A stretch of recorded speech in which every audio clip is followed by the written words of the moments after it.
देखो यहाँ पर अपन आज पढ़ेंगे ग्रेटेस्ट इंटीजर फंक्शन। सो ग्रेटेस्ट इंटीजर फंक्शन, ठीक है। इसको हम शॉर्ट में GIF भी बोलते हैं, ठीक है। ये किसी क्वेश्चन में यूज हो रहा होगा। अगर किसी क्वेश्चन में यूज हो रहा होता तो ऐसे बॉक्स एक्स से रिप्रेजेंट करते हैं इसको, ठीक है। बॉक्स एक्स, और यहाँ पर लिखा रहता है कि बॉक्स सोज ग्रेटेस्ट इंटीजर फंक्शन। क्वेश्चन में लिखा रहेगा जब भी क्वेश्चन में यूज होगा तो, ठीक है। सो ये जैसे लिखा हुआ है बॉक्स एक्स, ठीक है। तो ये क्या होता है, ये हमेशा less than equal to 1 x होगा, ठीक है। अब बॉक्स एक्स का मतलब क्या है, ग्रेटेस्ट इंटीजर फंक्शन। मतलब जैसे 5.1 है, ठीक है। 5.1 आप नंबर लाइन में देखोगे तो ये 5 है और ये 6 है, ये 4 है। 5.1 यहाँ कहीं आएगा। तो इसका ग्रेटेस्ट इंटीजर फंक्शन मतलब इस पॉइंट तक नंबर लाइन में जो ग्रेटेस्ट इंटीजर आया होगा वो होगी इसकी वैल्यू। इसकी वैल्यू क्या हो जाएगी, 5। इस पॉइंट तक आपका यही आया है, बताओ।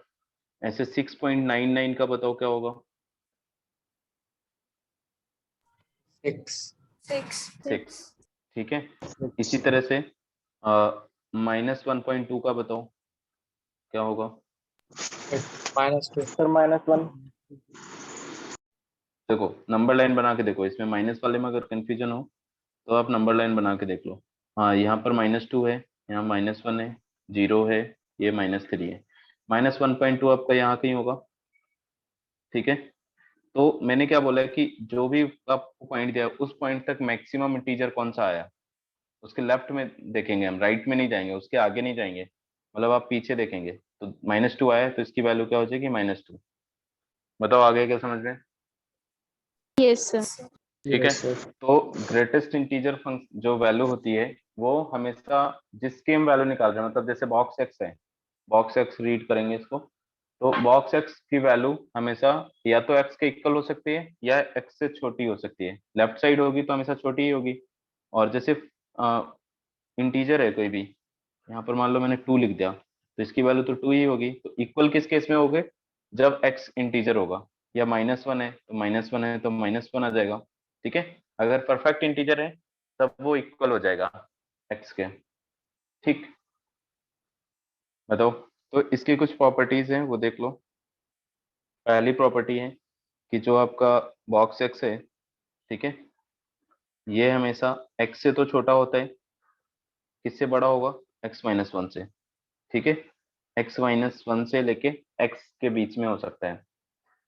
दूसरा पॉइंट, अगर आपका कोई भी इंटीजर आ रहा है इसके बॉक्स के अंदर, ठीक है, इंटीजर अगर आ रहा है कोई भी, तो उसकी वैल्यू क्या हो जाएगी, इंटीजर, वही सेम इंटीजर आ जाएगा, चाहे वो प्लस में हो या माइनस में, दोनों केस में, ठीक है। एंड थर्ड पॉइंट, अगर कहीं भी ऐसे लिखा हुआ है बॉक्स एक्स प्लस इंटीजर, ठीक है, तो ये क्या हो जाएगा, बॉक्स एक्स प्लस इंटीजर को हम बाहर निकाल सकते हैं, ठीक है। इसका एग्जांपल ऐसे देख लो कि कहीं भी अगर मान लो हमने ये लिख दिया कि x+3, ठीक है। तो x हमें नहीं पता है कि फ्रैक्शनल वैल्यू है मतलब डेसिमल वैल्यू है, कैसी वैल्यू है। तो x को तो हम बॉक्स के अंदर रहने देंगे, +3 हम बाहर निकाल सकते हैं, ठीक है। इसके अलावा फोर्थ पॉइंट इज, अगर आपको कभी box x plus box of -x add करना हो तो क्या आएगा।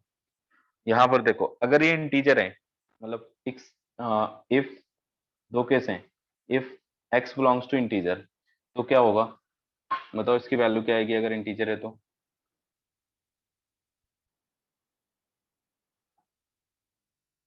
अगर मान लो कोई भी इंटीजर लेके देख लो कि x हमने 1 पुट कर दिया, तो फर्स्ट वाले से क्या आएगा 1, सेकंड वाले से क्या आएगा,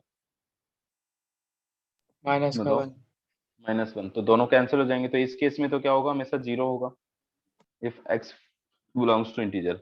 and second case if x not belongs to integer, तब क्या होगा। तो इसको ऐसे एग्जांपल से समझ लो कि मान लो हमने यहाँ पर x की वैल्यू 1.2 ले ली, ठीक है। तो बॉक्स 1.2 प्लस -1.2 क्या आएगा, पहला वाला, पहली वाली वैल्यू क्या -1 आएगी 1, दूसरी वाली वैल्यू आपकी -2, तो ये क्या आ जाएगा -1, तो ये हमेशा -1 होगा। ठीक है, तो 2 पॉइंट हैं, जब ये इंटीजर होगा तो 0 आएगा और नॉन इंटीग्रल होगा तो -1 आएगा। ठीक, अच्छा चलो इसकी वैल्यू बताओ। बॉक्स ऑफ पाई क्या होगा? सर 3। 3, ठीक है। बॉक्स ऑफ -पाई -4। -4, ठीक है। तो अपन सीधा ये बोल सकते हैं कि if x belongs to 0 to 1 तो क्या आएगा बॉक्स ऑफ x?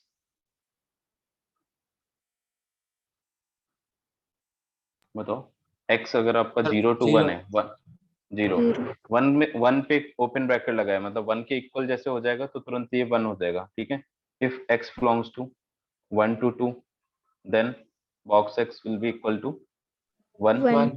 ठीक है, if x belongs to -1 point, okay minus, okay if x belongs to -1 to close bracket लगाते हैं -2 to -1 then box x equal to क्या होगा सर बताओ? -2। -2। -2, ठीक है, तो ये आ गया। अच्छा ठीक है, तो अब बताओ, अगर आपका कहीं भी ऐसे लिखा हुआ है, ये कितनी प्रॉपर्टी हो गई? 4। ओके, एक और यहाँ पर लिख लो, if box x belongs to integer, ठीक है, देन जो x होगा आपका वो कहाँ से कहाँ तक बिलोंग करेगा? या तो इंटीजर हो सकता है या फिर इंटीजर +1 ओपन ब्रैकेट। ठीक है, ये पॉइंट समझ आ गया क्या? अगर मैं बोलूं कि बॉक्स x की वैल्यू 5 है तो x कहाँ से कहाँ तक होगा? क्लोज 5 से ओपन 6। ठीक है, यही जो अपन ने नीचे किया अभी, ये वाले पॉइंट्स। ठीक है, ये 5th पॉइंट क्लियर है क्या? yes sir ठीक है, तो अब देखेंगे इसका ग्राफ कैसे बन सकता है ना। ग्राफ देखो इसका कैसे बनेगा। यहाँ पर हमने एक एक्स एक्सिस बना दी इस तरह से, and this is y axis. ठीक है, तो ये पॉइंट हमारा हो गया 1 2 3 4 -1 -2 -3 एंड 1 2 3 -1 -2 एंड -3। ठीक है, तो 0 से 1 के बीच में जो भी वैल्यू होगी उसकी उसका क्या आएगा? हमेशा 0 आएगा। ठीक है, 0 से 1 में ये क्या आएगा? 0 आएगा। 1 पे ओपन ब्रैकेट, क्योंकि जैसे 1 होगा ये 1 पे पहुंच जाएगा। ठीक है, फिर 1 से 2 के बीच की जो वैल्यू होगी तब हमेशा क्या रहेगा? 1 रहेगा। और जैसे 2 हुआ, 2 पे ओपन ब्रैकेट, 2 पे क्या हो जाएगा? 2 पे पहुंच जाएगा। ठीक है, किसका ग्राफ बना रहे हैं हम? y equal to box x का। ठीक है, अब ये अगर 2 से 3 की वैल्यू है तो ये क्या रहेगा? हमेशा 2 रहेगा। फिर 3 पे ओपन ब्रैकेट करके 3 हो जाएगा यहाँ। फिर 3 से 4 में 3 रहेगा। ठीक है, ये समझ आ गया क्या? ये स्टेयर टाइप बनेगा, स्टेयर टाइप बन रहे हैं ना। हाँ, लेफ्ट साइड भी ऐसे, जब भी -1 से 0 के बीच में रहेगा तो हमेशा इसकी वैल्यू क्या होगी? -1, और यहाँ पर ओपन ब्रैकेट। ठीक है, -2 से -1 के बीच में -2 रहेगा, और -3 से -2 के बीच में -3 रहेगा। स्टेयर टाइप बन रहा है। ये ग्राफ समझ आ गया क्या? बताओ, क्लियर है क्या यहाँ तक? देखो एक बार फिर से बता देते हैं।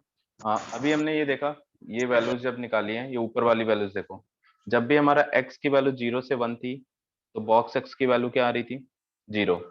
तो यहाँ पर अगर जब हमारा x से, मतलब ऐसे समझ लो कि इफ y इक्वल टू ये लिखा हुआ है बॉक्स एक्स, ठीक है, एंड एक्स बिलोंग्स टू 0 से 1, तो ये 1 पे ओपन है, ठीक है। तो y इक्वल टू क्या होगा, 0 होगा।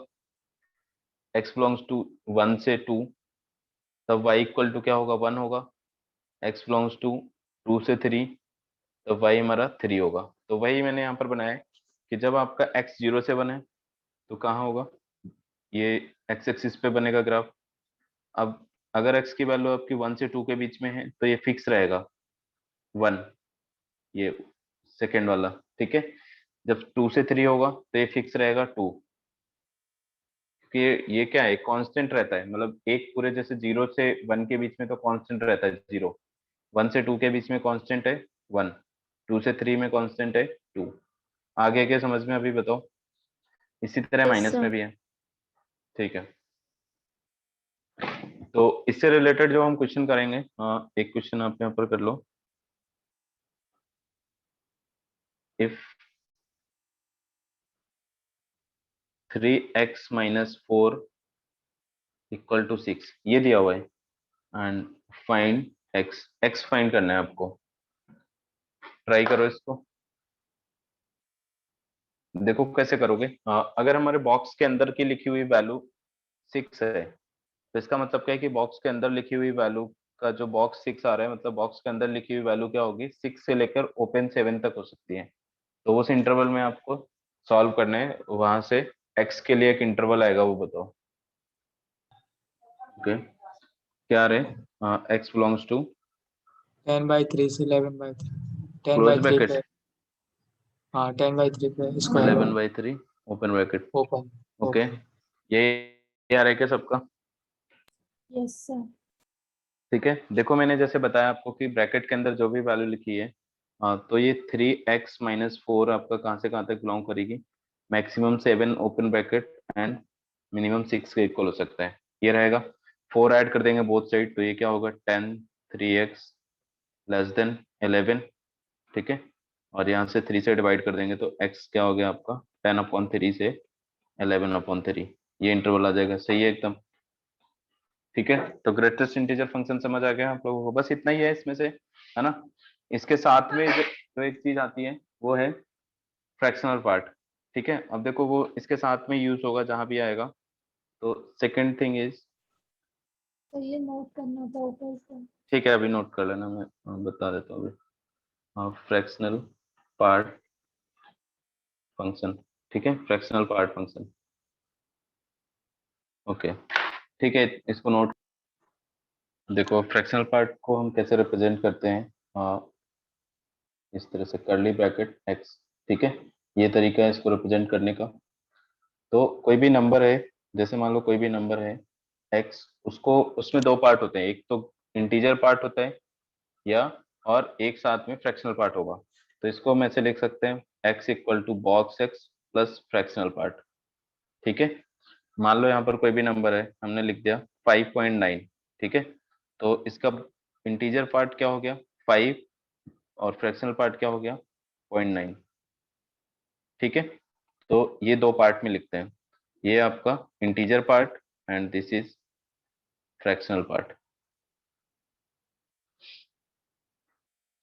ठीक है। किसी भी नंबर को अपन ऐसे लिख सकते हैं। अब जैसे कोई कांस्टेंट है, मान लो यहाँ पर 5 है, तो इसको अपन 5 लिखेंगे और जो फ्रैक्शनल पार्ट है वो तो 0 हो जाएगा, बताओ, ठीक है।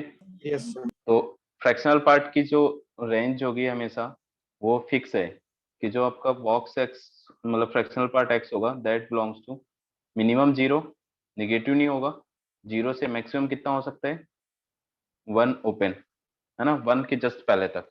क्योंकि जैसे 1 हो गया तो फिर क्या होगा 1 उस बगल वाले पार्ट में इससे मतलब फ्रैक्शनल जो ग्रेटेस्ट इंटीजर पार्ट है उसमें ऐड हो जाएगा, 5 की जगह 6 हो जाएगा, ठीक है। तो इसकी रेंज हमारे पास ये फिक्स है कि कितनी होगी, इस तरह से, ठीक है। तो चलो इसका बताओ, जैसे मान लो यहाँ पर 3.9 लिखा हुआ है, तो इसके लिए क्या वैल्यू होगी, सर 3 + 0.9, नहीं नहीं, इस सिर्फ फ्रैक्शनल पार्ट की वैल्यू है ना, ये जो लिखा हुआ है 0.9 होगा, 0.9 इसका तो सिर्फ 0.9 होगा। ओके, तो 0.01 एंड -0.2, ठीक है, -1.6 एंड -0.25, 10.25, ठीक है, ये वैल्यूज बतानी है आपको। तो देखो, सबसे पहले 0.1, ये तो डायरेक्टली आपका क्या आ जाएगा, 0.01, ये तो फ्रैक्शनल पार्ट है, इसका ग्रेटेस्ट इंटीजर पार्ट तो क्या होगा, 0। तो जैसे कहीं भी हमारा ये फॉर्मूला है, ये एक फॉर्मूला है कि कोई भी नंबर होगा that will be equal to greatest part, greatest integer part plus fractional part. तो यहाँ से हम एक दूसरा फॉर्मूला ये भी जनरेट कर सकते हैं, equal to x minus box x, ठीक है। बताओ, तो अगर हमें इसकी किसी की भी वैल्यू निकालनी है, जैसे माइनस वाला है, बताओ इसकी क्या होगी वैल्यू, -0.02 है, तो ये क्या होना चाहिए, इसका फ्रैक्शनल पार्ट वैल्यू क्या है, 0.8। 0.8, बिल्कुल सही, ठीक है। कैसे आएगी, देखो, ये हमारा फ्रैक्शनल हम किसका निकालना चाहते हैं, -0.02, 0.2, ओके, 0.2 है यहाँ पर सिर्फ। तो ये ऊपर वाले जो फॉर्मूला अभी लिखा उसके अकॉर्डिंग -0.2 माइनस बॉक्स ऑफ -0.2, ठीक है। तो ये क्या आ जाएगा, ये आपका -0.2 है एंड माइनस इसकी वैल्यू तो -1 हो जाएगी, तो ये +1 आ गया, क्या आ गया, 0.8, ठीक है। तो माइनस में ये क्या हो जाएगा, 0.8 आ गया। इसी तरह ये वाला, ठीक है, 0. इसका बताओ क्या होगा, 0.4, इसका बताओ क्या होगा, सब 0.7. 7.5, ठीक है। तो प्लस और माइनस में दोनों में क्या डिफरेंस है, जब भी हम प्लस वाले का निकालेंगे तो वहां पे तो जो डायरेक्टली आपको दिख रहा होगा वो आ जाएगा, और जब माइनस लगा होगा तो क्या होगा, 1 माइनस जो पॉइंट वाला है, पॉइंट के बाद लिखा हुआ है उसको सब्सट्रैक्ट कर देंगे, ठीक है। जैसे 0.25 का निकालना है तो 1 माइनस 0.25, 0.75, इस तरह से कर सकते हैं, ठीक है। बताओ समझ आ गया क्या, ठीक है। तो Yes, sir. और इसका बताओ फिर क्या होगा, माइनस -पाई, 2 डिजिट तक बताना है,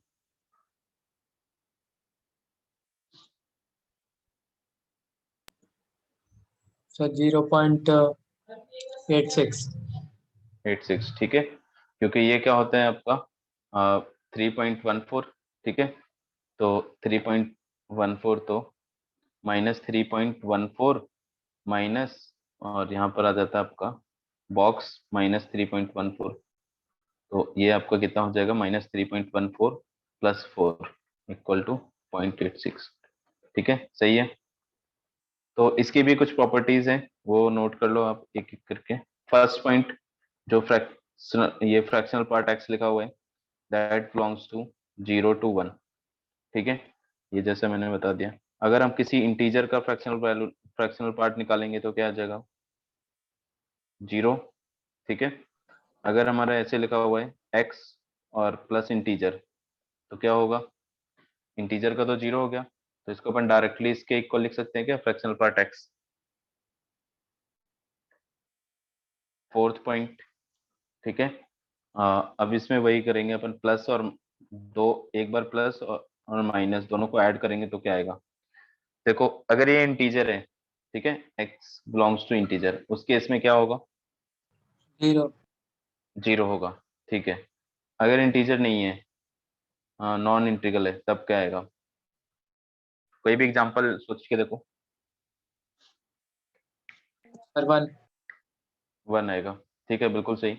अगर हम यहाँ पर कोई भी एग्जांपल ऐसे ले लो कि लेट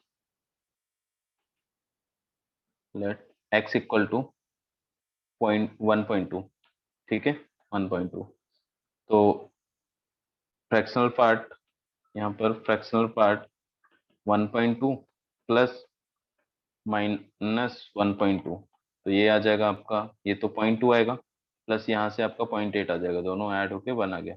तो ग्रेटेस्ट इंटीजर और फ्रैक्शनल पार्ट में क्या डिफरेंस है? ग्रेटेस्ट इंटीजर में जब हम एक प्लस और माइनस को ऐड करते थे तो -1 आ रहा था, और यहाँ पर क्या आ रहा है आपका 1 आ रहा है। ठीक है, देखो इसका ग्राफ कैसे बनेगा।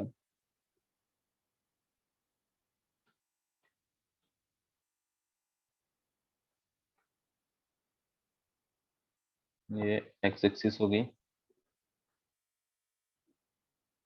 ठीक है, अब देखो इसकी वैल्यू क्या है, हमें रेंज पता है, फ्रैक्शनल पार्ट एक्स की रेंज क्या है, 0 से 1। तो इसका ग्राफ भी हमेशा क्या होगा, 0 से 1 के बीच में बनेगा। ठीक है, ओके, तो इसको थोड़ा ऊपर बनाता हूँ। ठीक है, इसका ग्राफ हमेशा 0 से 1 के बीच में बनेगा। तो ये पॉइंट हो गया 1, 2, 3 एंड 4, 0, 1, -1, -2 एंड -3, -4। ठीक है, देखो जब हमारा x क्या होगा, y इक्वल टू, देखो किसका ग्राफ बना रहे हैं हम यहाँ पर, y equal to fractional part of x। ठीक है, अगर आपका x 0 से 1 के बीच में है तो उसकी तो एग्जैक्ट वैल्यू वही आ जाएगी, y इक्वल टू x। इसको ऐसे समझ सकते हैं, हाँ एक काम करते हैं, हाँ इफ, देखो x बिलोंग्स टू 0 से 1। ठीक है, अगर आपका x बिलोंग्स टू 0 से 1 है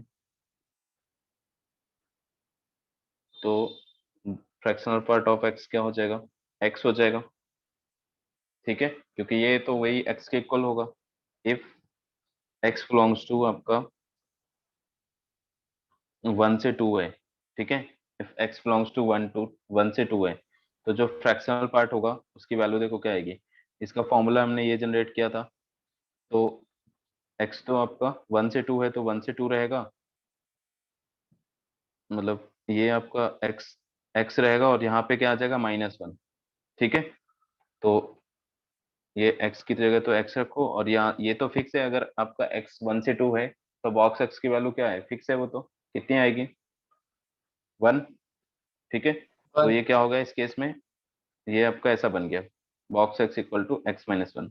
इसी तरह से इफ x बिलोंग्स टू अगर 2 से 3 होगा तो हमारा बॉक्स x की वैल्यू क्या आ जाएगी, x-2। ठीक है, तो यही ग्राफ में आपका जब 0 से 1 है तो ग्राफ कैसे बनेगा, बिल्कुल y इक्वल टू एक्स की तरह, y इक्वल टू एक्स एक स्ट्रेट लाइन होती है, सो ऐसा बनेगा। ठीक है, जैसे ये एग्जैक्ट 1 हुआ तो फिर से 0 हो जाएगा, फिर 0 से 1 तक ऐसे बनेगा, फिर एग्जैक्ट 2 हुआ तो वापस 0 हो गया है, फिर ऐसे बनेगा। ठीक है, 3 पे अगेन 0, फिर 3 से 4 में ऐसे, तो इसकी वैल्यू 0 से 1 रहेगी और हमेशा ऐसे बनता रहेगा, -1 पे 0, 0 से 1, फिर यहाँ पे ऐसे। ठीक है, ये समझ आ गया क्या, बताओ। तो yes, इन लाइंस का अपन इक्वेशन लिख सकते हैं। जो पहली वाली लाइन है, ये देखो, ये क्या है, y इक्वल टू एक्स है, this is y equal to x-1, this is y equal to x-2, y equal to x-3। ठीक है, y equal to x+1, y equal to x+2। Straight line का इक्वेशन तो आता है ना आप लोगों को, तो देख सकते हो ऐसा बनेगा। ठीक है, तो अलग अलग इंटरवल में अपन इसको डिफाइन कर सकते हैं कि अलग अलग, जैसे 1 से 2 है तो ये क्या होगा, x-2 के इक्वल हो जाएगा। ठीक, चलो इससे रिलेटेड कुछ क्वेश्चंस कर सकते हो यहाँ पर। First question, if y equal to 2 box x+5 equal to 3x-4। ठीक है, then find x and y। ठीक है, x और y फाइंड करना है आपको, और ये बॉक्स क्या है, बॉक्स तो आपका वही है, ग्रेटेस्ट इंटीजर फंक्शन जो मैंने बताया था। तो इसको जब सॉल्व करोगे तो क्या आएगा, देखो जो मैंने प्रॉपर्टीज बताई है, पहले इन दोनों को सॉल्व करते हैं, इन दोनों से सॉल्व करके हमारा x निकलेगा। तो 2 को तो आप ऐसे रखोगे, ये क्या होगा, बॉक्स x+5 बाहर निकाल सकते हैं, तो ये क्या हो जाएगा, 10। बताओ ये समझ आ गया क्या, 2 बाहर है और ये 5 निकल आएगा, +3 बॉक्स x माइनस, ये क्या आएगा, 3 × 4। ठीक है, ये क्लियर है क्या। अच्छा इक्वल लगा था यहाँ पर, बीच में इक्वल लगा है तो इक्वल लगा देंगे, ठीक है, बीच में इक्वल है ऐसा। तो यहाँ से हम बॉक्स एक्स की वैल्यू निकाल सकते हैं क्या? ये देखो क्या आ जाएगा, box x equal to 10 plus 12, ठीक है। तो ये आपका क्या बन गया 22। तो एक्स की रेंज क्या आ जाएगी, बताओ एक्स की रेंज क्या होगी? सर 22 से 23, 23 पे ओपन 22 ब्रैकेट है। से 22 टू 23, ठीक है। वाई की वैल्यू क्या होगी? अब वाई आप किसी में भी पुट करके देख लो। वाई इक्वल टू अपन इसको ये लिख सकते हैं कि 2 बॉक्स एक्स प्लस 10, पहले वाले में अगर रखेंगे तो ये आपका बन जाएगा 2 into 24 plus 10, y equal to 54, ठीक है। ये कंबाइंड क्वेश्चन था, मतलब दोनों का। सिर्फ अच्छा ये आपका सिर्फ ग्रेटेस्ट इंटीजर का फंक्शन है, इसमें फ्रैक्शनल पार्ट यूज नहीं हो रहा है। बताओ आगे क्या समझ में? Yes sir. One last question, box x plus box minus x equal to x square minus 3x minus 1, solve this.